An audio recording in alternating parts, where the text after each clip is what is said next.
This episode is brought to you by Audible. For a 30-day free trial and a free audiobook, go to audibletrial.com/multiamory. If you're happy with the same old ways of dating, If you enjoy sucking at communication, and you have no desire to improve your romantic life, then our podcast might not be for you. but if you want some out-of-the-box ideas to deepen your current relationships, broaden your sexual horizons, develop a better understanding of yourself, or learn more about non-monogamy, Then you've come to the right place. I'm Jase, I'm Emily. and I'm Dedeker. and this is the Multiamory podcast. Songs I know I did, forcing me to form myself to fit. On this episode of the Multiamory podcast, we're talking about 6 essential questions to ask any new partner to avoid some major pitfalls down the road. But Yes? first, it's our anniversary, you guys. Holy It shit! is. Wow. It's what, our 3rd anniversary? Yeah, this is Yeah. our Wow. third Yes. year of doing this crazy show. So Multiamory Season 3 has Yeah. now begun. Yes. Oh my god. This is it. Wow. The beginning of season 3.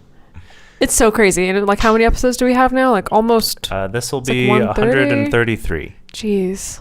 Yeah. You guys. Jeez. You guys. I know. It's so Well done. great. It's Not so bad. great. No, seriously, it's awesome. Like, just, I mean, I think that we've probably said this multiple times on former anniversaries, but Uh-huh. just the fact that we didn't succumb to pod fade Yeah, and we that's didn't true. fade That into we're still oblivion. doing We're this. still doing it. And we have a great community of people listening to us and Mm-hmm. people that we actually like hanging out with. And it's just, Right? it's great. Yeah, just the amount of friends that we've made with people, both because they're Patreon supporters that we've met at live events, and then also just other people we've met through different polyamory discussion groups and workshops that we've done and stuff like that. It's really cool to see how much this has grown from just this crazy idea that the 3 of us had 3 years ago. See, all the people who ask us, like, where do you find polyamorous people? All you have to do is make your own podcast and then go create a Patreon page, and they will come Then they'll to come you. to, it's super easy. Build Just it, like, and they will come. just never stop talking about polyamory or relationships for a single waking moment. Just don't stop. Just never stop. Like, yeah. barely stop to take a breath. Like, don't stop. Just keep talking about it. Annoy the fuck out of everybody else around you. Start recording it, and then the people will come to you. It's true. Yeah. Amazing. Easy. We've solved another relationship problem right there. That was a freebie. You're welcome, by the way. You're welcome. That was a freebie. What we're actually talking about today, though, is these 6 essential questions that we have put together for asking a new partner to help avoid some major pitfalls down the road. And so, Dedeker, you had something you wanted to share about. Yeah. So this. in my work as a coach, I've heard the same story a billion times. Interesting. A billion times. And it usually goes a little something like this. break it down. I'll break it down. Break it down. I wish I could give you like a weird musical / rap breakdown version of it, That but would be really cool. that'll be further down the I would line. be Maybe really by the time our impressed. 4th anniversary rolls around, we'll Yeah. have a musical episode of the podcast. There you go. Yes. So, okay, the story that I've heard a billion times from a billion different clients respectively is, oh, I met this great poly guy who's in an open relationship and we started dating and he's just so wonderful and we're starting to fall in love and it's just been fantastic. But now, much later, now that we've gone on like 5 or 6 dates or now that we've actually started developing feelings for each other, suddenly I found out that actually we're not allowed to have sleepovers, or actually we're not allowed to have anal sex, or actually I'm not allowed to be seen in public with him. And now what do I do? Because that makes me feel really crappy and not important, but now I have feelings for this guy. So what the heck do I do? And this is not just gender specific. No, right? it's not just gender specific. example was it's just- yeah, yeah, yeah, okay. that was just for the sake of an example. But this happens all the time where it is like I met this person who identifies as poly or who is in an open relationship or has another partner or something like that. And it was fantastic. And while we were so busy just drowning in NRE, we didn't ask each other anything at all about what to actually expect from this relationship or what to actually expect as far as the agreements or rules or restrictions they have in their other relationship. Can I just ask, has this ever happened to either of you? Like, have you been kind of kept secret from anyone. Or like those or specific if you, examples?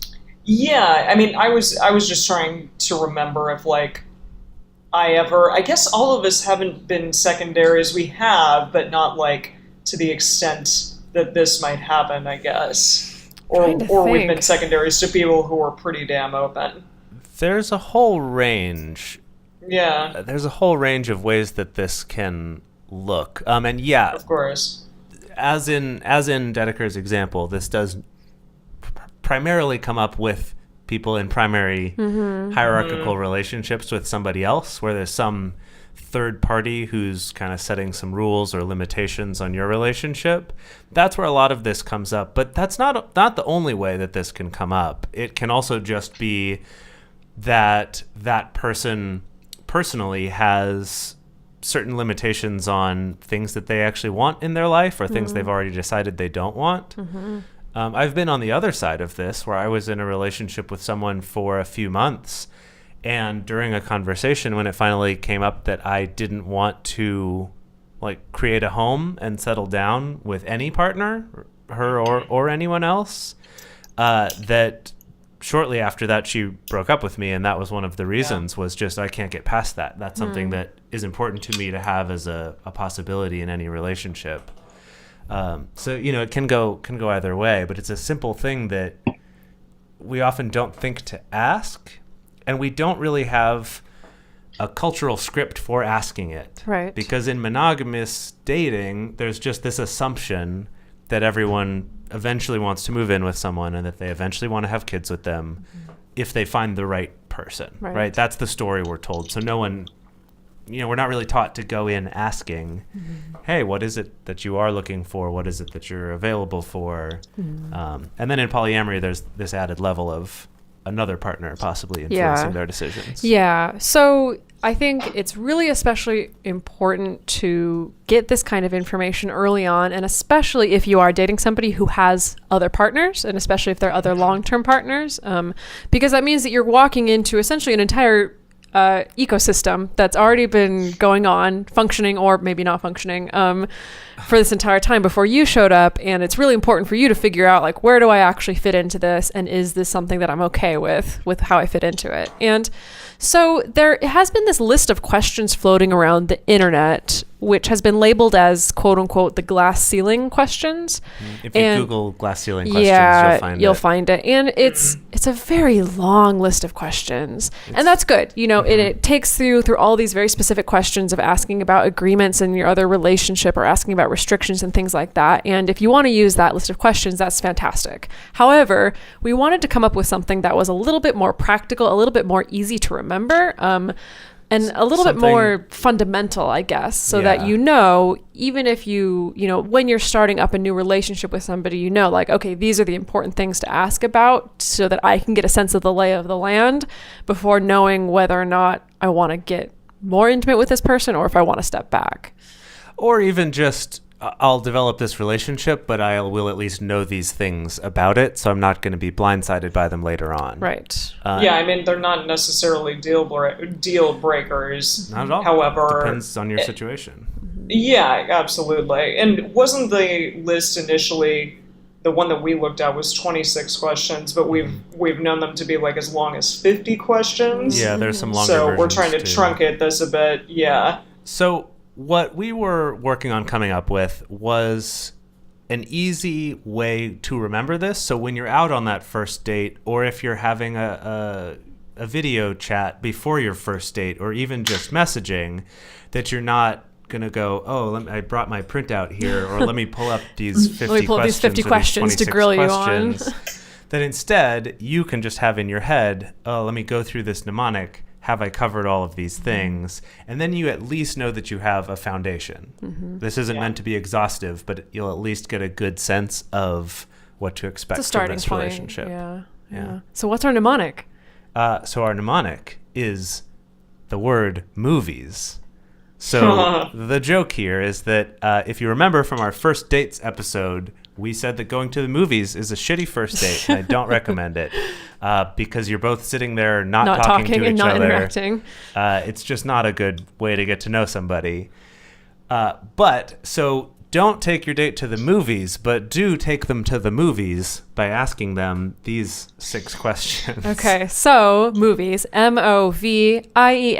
In case you failed In case you don't know how to spell movies. But let's start out with the very first letter. What does our M stand for? Metamors. Yes. So what does this mean? This means, what is the status of my metamors or my future metamors?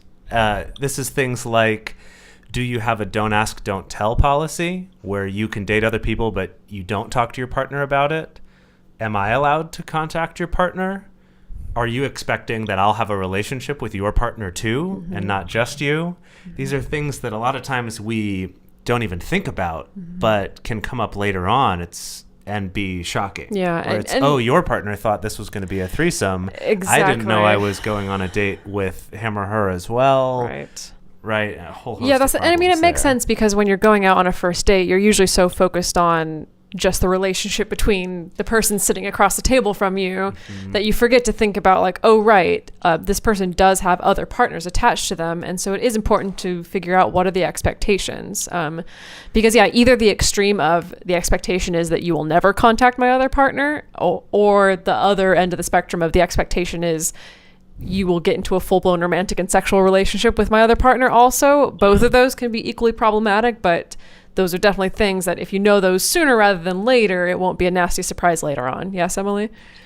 This one also can start delving into the question of hierarchy. Right. I think, like, whether or not this person operates under a true hierarchy, if they have a primary partner, if they don't, and then kind of what that means to them. Do they have, like, a live-in partner? And we'll keep going on with that and what that might mean or not mean for the relationship, but absolutely trying to figure out what exactly your metamors are to the person who you're potentially dating is an important thing. I mean, and I guess the precursor question to that is even just, who are my metamors? Right. If you're meeting someone online and they haven't talked about who their partners are, just the straight up who else are you seeing? Like, what are those relationships like?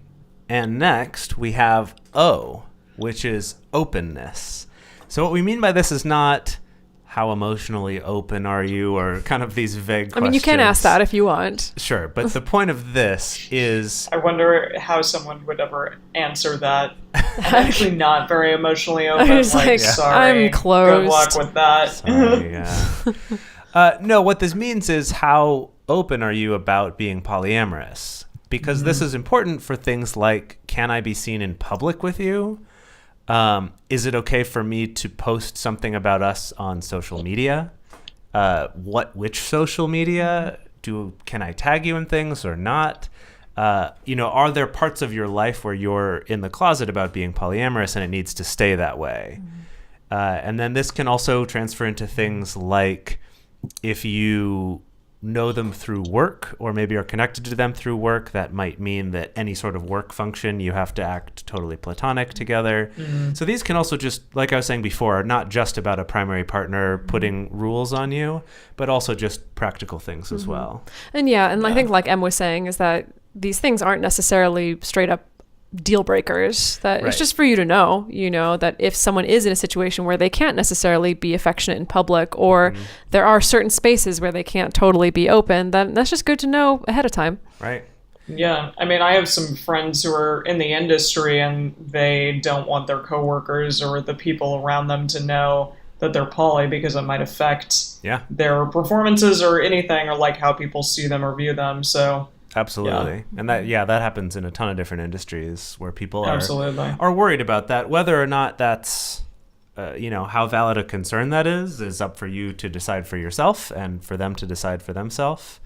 But it's just, so the second one is O for openness, is how open are you versus how closeted are you, so that I can be respectful of that and also make sure that that fits with the way that I live my life. For example, if someone wanted to start dating me but they were totally closeted, they would have to be so completely unattached from me. That's true. That'd be difficult. Because the fact that I'm polyamorous is so obvious to anyone who even tries to look. And this actually came up once, not from someone who was really closeted, but someone who had started dating me and her very Christian mom just looked up my first Googled name. you? Just looked Oh, up my shit. first name. Wait. Probably because she saw it on Facebook or something. Wait, just your first name? Like, Yeah. she just put in Jase? Yeah, and or maybe Jase Los Angeles or something. But she found Holy shit. Multiamory and wrote a whole long thing about how I was leading her on a path to hell and was like a cult leader and Oh, you Hooey. definitely are. All of those things. Emily does Yes. not help at all. Yeah. Sorry. But anyway, in that situation, it was just her dealing with her mom. It wasn't it wasn't a huge freak out for her. It was just geez, I guess I should have told my mom about this sooner. But that can definitely happen. And so Right. it's an important thing to have that conversation early on. So I guess that's the word of warning to anybody who's ever going to be dating us. Yeah. Yeah, you're going to be at least a little bit out if anyone knows that we're dating. If anyone tries to Google Yeah. your partner, if you have parents or moms like mine who just love Facebook stalking, Yeah. anyone who comes Yeah. into your life, just be aware of that. Oh, man. What's the next one? All right, it's veto. Do you do that shit? So... So That's the only veto question. power. It's just veto, motherfucker. Do you do it? Yeah. Do it.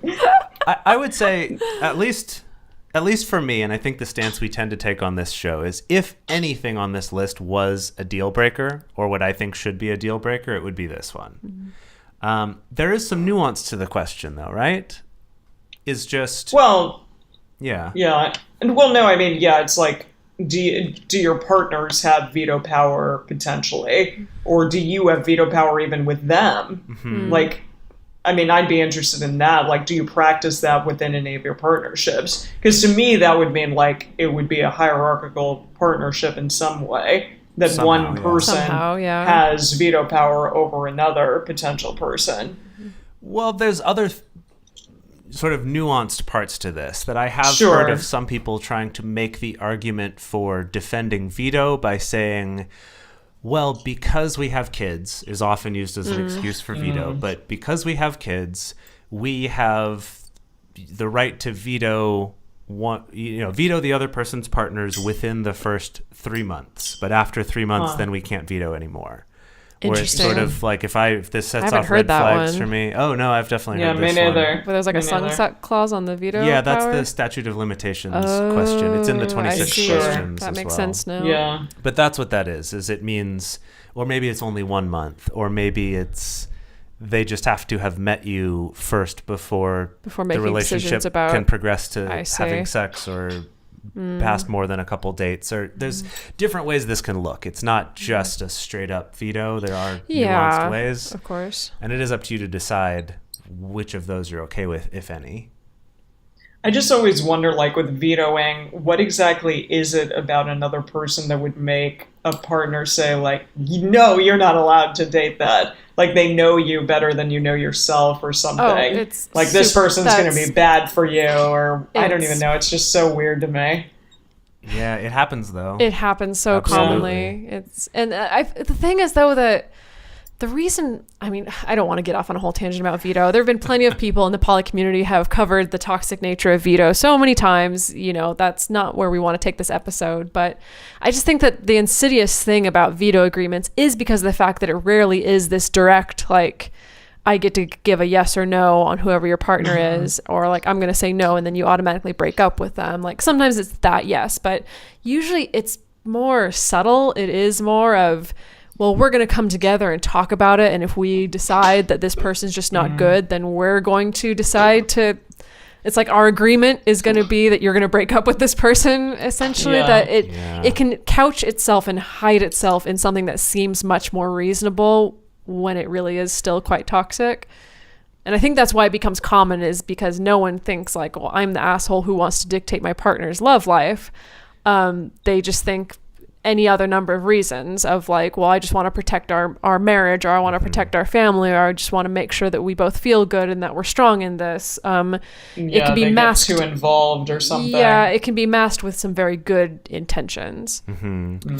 Another thing about this that can make it a little tricky, and you might not get to that in this question, unfortunately, but is that things that essentially are like veto, but are not called that and are much more subtle, are also this case that we see a lot of someone starting a new relationship, it's going well, and then their primary relationship is not going very well, and they'll end this new good relationship to spend time to work on the existing one that's having problems. Yeah, that happens a lot. It happens a ton, but it is this subtle thing where, well, that wasn't necessarily a veto, it was their choice to do it, but obviously it is being influenced by them prioritizing fixing this one relationship over the one that isn't a problem on its own. Yeah. So there's subtle ways this can look, but at least to have this conversation and make sure that the person is aware of some of these issues, that they've actually given it some thought, and they understand that each new relationship is an autonomous thing and not just something to serve one other relationship. Yeah. Well, let's take a quick break. I know we're only halfway through. Only M.O.V.E. I know we're only at M.O.V.E. We'll get to the E's in a little bit after we talk about ways that you as the listener can support our show. So if you like what you're listening to, or if you tune in every week, or if you really enjoy having us in the car with you when you're on your commute, that seems to be everyone's favorite activity, is bringing us along on their road trip or their commute to work. Yeah. The best way that or you data can... entry, I've heard a few times. Oh yeah, data entry is a good one.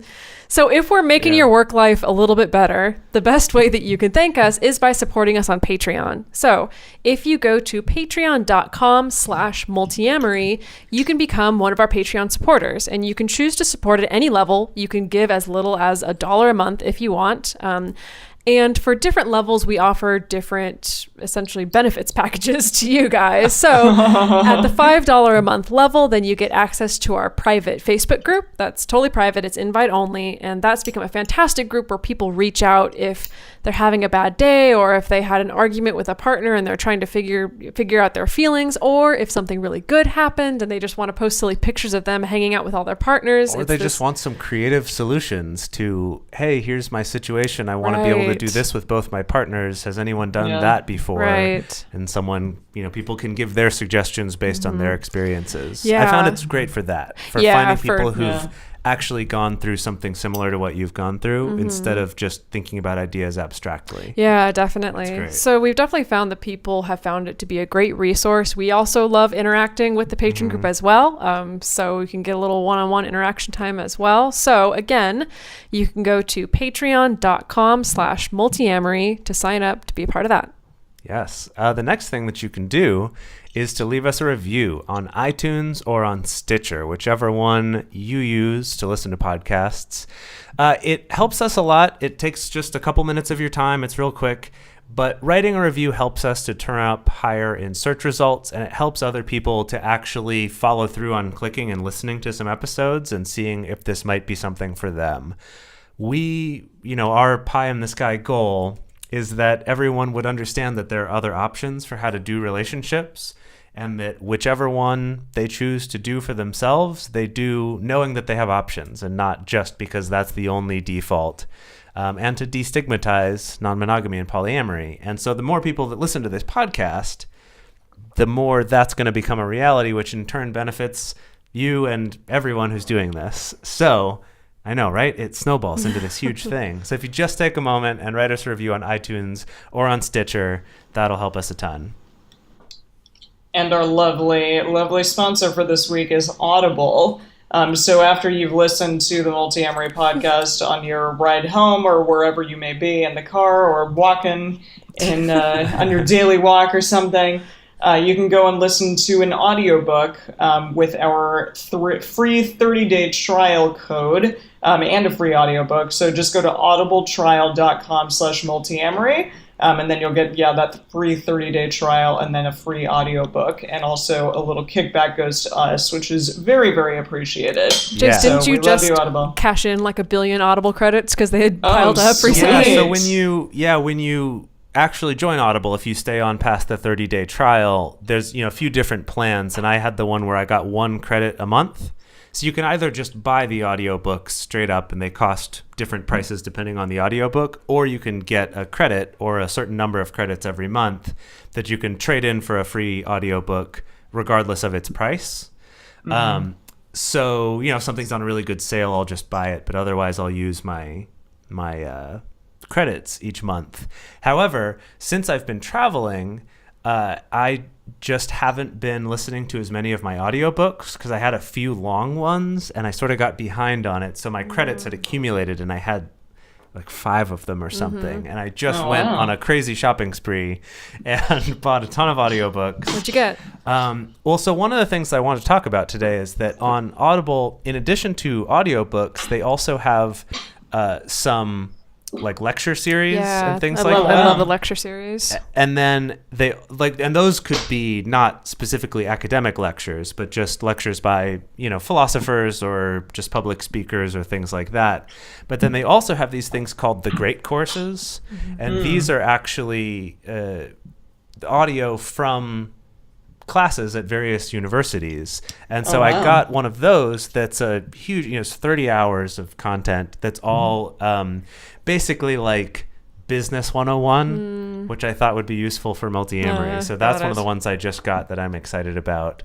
But I got a bunch of other things. I got stuff on like self-hypnosis. Wow. I got there's an updated version of Dale Carnegie's book, How to Win Friends and Influence People. Nice. That's How to Win Friends and Influence People in the Digital Age, I think is what it's snaps. called. Basically the same thing. How but relevant. I don't How have timely. I don't have my copy of that book anymore, so I figured why not? I'll pick that one up again. Excellent. But cool. yeah, tons of great stuff. Awesome. Well, great. So once again, for you guys, go to audibletrial.com/multiamory and get on that audiobook train. Oh yeah. Okay, Woo. let's get to the rest of our anagram. It counts as an acronym, right? It's an acronym. This is an yeah, acronym. not Acronym, not an anagram. Yeah. Not an Okay, anachronism. So we're on to E's. yeah. So we did E's. M.O.V.I.E. and now we're on I, which stands for intercourse. Intercourse. Yay! Intercourse. Sexy sex. Okay, so sex. obviously sexual intercourse. But this is the jumping off point to ask, for instance, what specific kind of safer sex practices do you use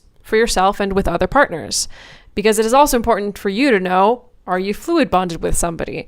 Are you up to date on your STI results? That gives the opportunity for you to also share, these are my STI results. This is the kind of contraception that I use.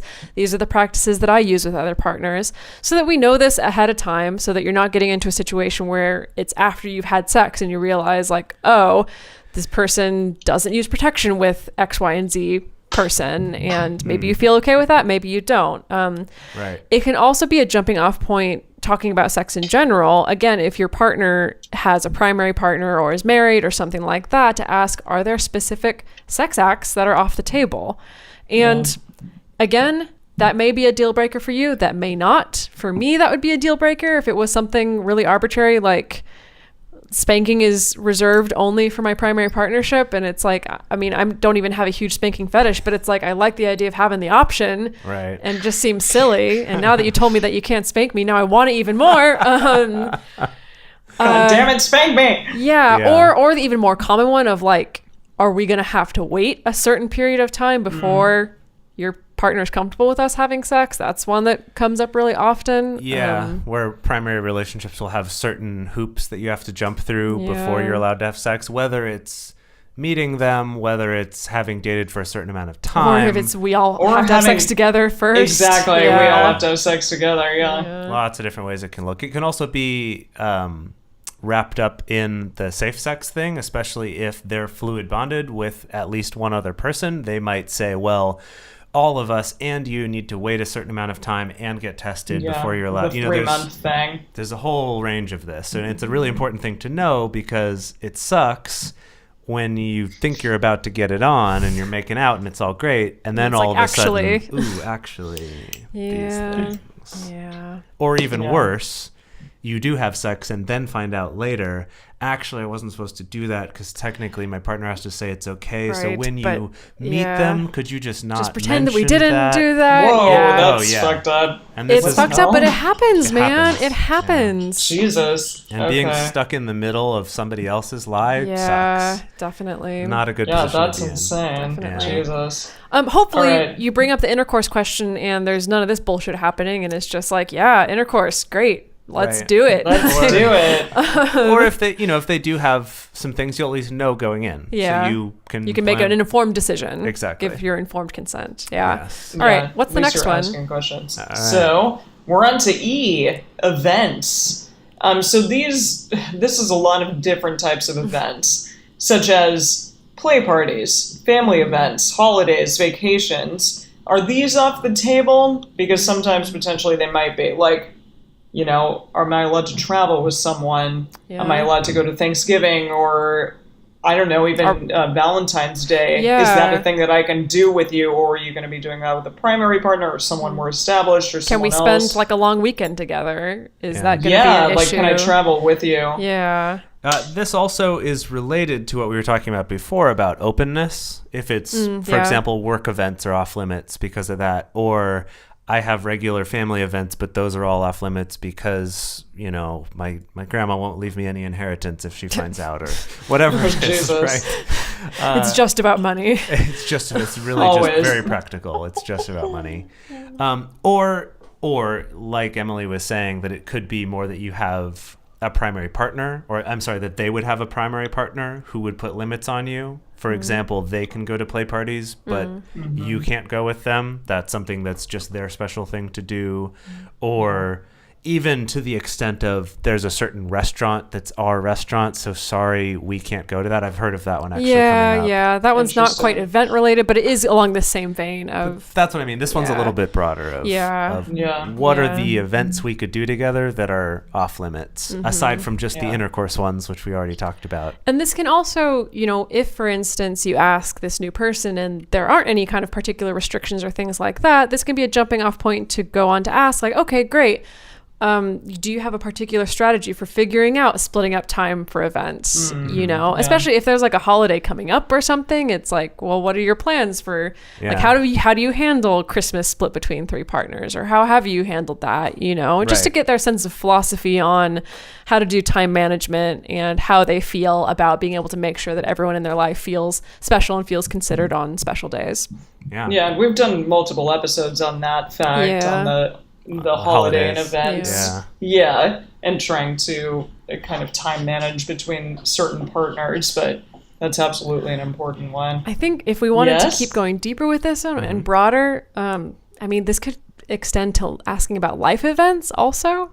Things like kind of more questions, more like kids, like having kids, getting married. Like, are you intending on getting married, or do you see yourself having kids, or do you see yourself moving? Again, these are far-reaching questions. These are looking pretty far. Maybe not questions for the first date. Yeah, you know, I mean, you don't have to necessarily hit all of these on the first date. But it might come up. Yeah. You know, actually, events could also be maybe this person you're going on a date with actually does have potential plans to relocate or move somewhere else for work or for some other reason. Because I've also come across people where they've started dating someone and that person's primary partner has been in on the conversation all along about moving somewhere else, but the new partner doesn't get to find out until it's only a month away because they're the newer partner who just hasn't brought it up. Maybe they've been too focused on just the NRE and the excitement of getting to know someone that they just leave out little details like that. Like, oh, sorry, I'm leaving in a month. Forever. Yeah. So this is both, you know, what events can you and can't you do? And then also, are there any big life events coming up? Anything you got planned? All right, Jase, you want to bring us home? What's our last letter? Let's make it plural here. Movies. So the S in movies is a double duty. So it's actually movies. So this is sleepovers / scheduling, which is really related. And basically what this means is, one, are we allowed to have sleepovers? Because again, if the person you're dating is in a primary relationship with someone else, this one comes up surprisingly often of we're not allowed to have sleepovers with anyone else. I always have to sleep in bed with my primary partner. That's one. And then the second part, scheduling, which is related, is how much time am I allowed to spend with you? And I want to make a distinction here, because you can also talk about what's your ideal schedule? How often would you like to see me? How much time do you have based on your other commitments, your other things you're doing, your kids, your other partners, your job? But this is specifically, how much time are you allowed to spend with me? Are there limitations on it aside from just what you want? Is it that, well, you can only spend one night a week with all of your other partners besides your primary, and so that's going to have to be split between me and the other people? Is it that you're dating 2 people now in this town and you only come to town once a month? And then I have to split my time with those people. Things like that, again, aren't necessarily deal breakers. Depends on your preferences. But it is really important to know that going in so it doesn't become something that you're resentful of later on. Yeah. Or feeling like you were misled. Yeah. Yeah, definitely. So okay, real quick, without looking at the notes, what does okay. movie stand for? Who's going to do it? Jase is going to do it. I'll do it. Okay. Oh, okay. Okay, I'm not looking. M is for Metamors. Yeah. So Yes. who are they and what are my deals with them? O is Openness. How out are Yes. you? Do I have to keep this secret anywhere? M.O.V. How do you spell movies? Good question. Oh shoot, what's V? That should be easy. Oh, veto. Yeah. V is Veto. veto. The big Why money the fuck one. would you do that? The big deal breaking one. Why the fuck would you do that? Is veto. And then I is everyone's favorite intercourse. What are your safe sex practices? And is there anything that we're not allowed to do? I can spell, I swear. I was on an overnight flight all night last night, just so everyone knows listening at home. Running on fumes. Yeah, I'm running on fumes here. E is for events. Are there events that we can or can't do? And do you have any big ones coming up? And then finally, S is for science. No. No. So close. Scheduling It's sleepovers. for sleepovers and scheduling. Yay. Good Yeah. job. So when you're talking with these potential new partners or you're out on that first date, you can either tell them about movies or you can just have this running tally in your head of, okay, Metamors, Openness, veto, intercourse, events, sleepovers. Oh, we haven't talked about events yet. Yeah. Let's go back and do that. Yeah, and so again, you can either be like, I'm going to sit down and we're just going to go through this list and talk about this, or it can just be you have it in the back of your mind and you can let things kind of play out organically and make sure to check in and be you can like, pepper it throughout. you can pepper it throughout, the and date. then you can realize like, oh, actually we haven't talked about the veto thing. Like maybe I should bring that up, just a good little guideline so that you don't have to bring out a printed list of 50 questions to have with you at all times. Yes. Yeah. Exactly. See, I think this list is specifically for people who are already polyamorous, but this list may look different or it may be kind of amended based on whether or not the person that you're meeting is polyamorous to begin with. Could say they're just a single person. Yeah. Well, we may sure, not be but it's talking about still- certain things. Yeah, a lot of it's still relevant, though. But it's also, let's Yeah. say maybe you are dating a single person and maybe you're established poly. It's a good opportunity for you to explain to that person what Yeah. your What policies is are, veto? what your boundaries Yeah. are, what it is that you expect. Yeah. So that you can let them in on what kind of context they're possibly stepping into. Yeah, that is a great it's not point. just learning about them. Yeah, but this goes both ways. This isn't just grilling them, Absolutely. but this is also things that's important for you to let partners know.